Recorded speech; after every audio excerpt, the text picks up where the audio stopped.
तल भएको मान्छेको नाम चाहिँ लालबाबु पण्डित हो। अहिले के भन्नु भएको छ तलपट्टि सबैजनाले एकचोटि सुन्नु त। दुई चोटि कि पाँचचोटि मन्त्री भए पनि इमानदारी पूर्वक भन्ने हो भने घर बनाउन सक्दैन। मन्त्री भएको मान्छेले आफ्नो घर बनाउन सक्दैन? सक्दैन।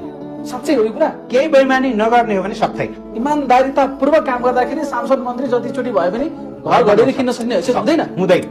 पूर्व मन्त्री लालबाबु पण्डितज्यू तपाईँ अहिले पनि सार्वजनिक यातायातमा यात्रा गर्नुहुन्छ? गर्छु। टेम्पो चढ्नुहुन्छ? हो, तर ती काला सिसा भएकाहरू, लुट खसटमा लाग्नेहरू, यही हो जिन्दगी भन्नेहरू ले बेला बेलामा गिजाउँछ। ए झोले चिला चापाटाहरू यहाँनिर हेर, नेता भनेको यस्तो हुनुपर्छ अनि बल्ल इज्जत पाइन्छ, मान सम्मान पाइन्छ। देशभित्र बसेर भ्रष्टाचार गरेर त्यसलाई लुटेर खाएर त्यसलाई बेचेर त्यसको मान मर्यादा सबै सखा बनाइदिन तिनीहरूको बाउबाजी जस्तो भएर सोचाइ विचार भने कस्तो हुन्छ, आफ्नो देशप्रति माया भने कस्तो हुन्छ, हो यस्तो हुन्छ। बुझिस् नि, आफू नेता भएर पनि साइकलमा हिँड्ने, गाडी घोडा केही पनि चाहिएको छैन उसलाई। उसको काम के हो, नेता भइसकेपछि नि आफ्नो काम के हो, काम कसरी गरेर हिँड्नुपर्छ, देशलाई अगाडि कसरी बढाउनु पर्छ भन्ने एउटा सोच राख्ने मान्छेको जिन्दगी यस्तो हुन्छ। उसलाई गाडी घोडा नभए पनि खै त मान्छे त खुसी नै हुँदो रहेछ। तर तेरा बाउबाजीहरूलाई त यत्रो 18-19 वर्षसम्म भ्रष्टाचार गर्नु पर्यो रहेछ नि त। अनि त्यही भएर तिनीहरू जुन गणतन्त्र गर्छौ नि, तेरा बाउ ओली प्रचण्डे ल्यापल्यापे हो, यिनीहरू सबै मिलेर चाहिँ अनि यिनीहरूले चाहिँ गणतन्त्र लिएर किन भन्नु भन्दाखेरि लुटतन्त्र मचाउनु पर्यो थियो नि त। देशभित्र मात्र देशलाई लुटेर बेचेर खानु पर्यो थियो नि त। नेता भन्ने चिज नि जनताको सेवा गर्नलाई हुन्छ नि त। जबसम्म भोट पाउँदैन तबसम्म चाहिँ जनताको पछि लाग्ने, के अरे जनताको घर घरमा जाने, हात जोड्ने, स्टेजमा चढ्ने, म रेल ल्याइदिन्छु, घर घरमा पाइपलाइन पुऱ्याइदिन्छु, रकेट उडाएर चन्द्रमामा पुऱ्याइदिन्छु, स्याटेलाइट उडाएर स्पेसमा पुऱ्याइदिन्छु, तर मैले त ठाउँै भेटिन भनेर चाहिँ हुँदैन के। बुझ्यौ नि कुरा? तिम्रो बाउबाजीहरूले यत्रो 18-19 वर्षमा गरेको भने त्यही भाषण मात्र हानेको। देशको खोला नालादेखि लिएर देशभित्र भएको मल कारखानादेखि लिएर उद्योगहरू सबै कुरा बेचेर फर सर्लक्कै परेर म त देश सिद्धाएर आजको दिनमा